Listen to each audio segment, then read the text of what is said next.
మొన్నటికి మొన్న సందేశ్ ఖలీలో అలాగే కుచ్ బిహార్ చోప్రా ప్రస్తుతం మహిళలపై అనేక అరాచకాలు జరుగుతున్నాయి.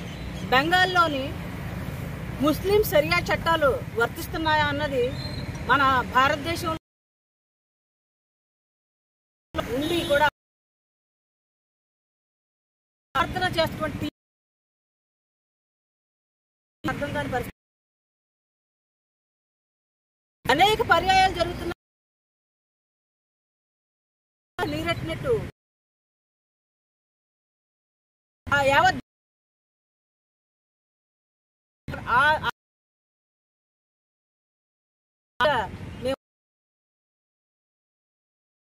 మహిళలు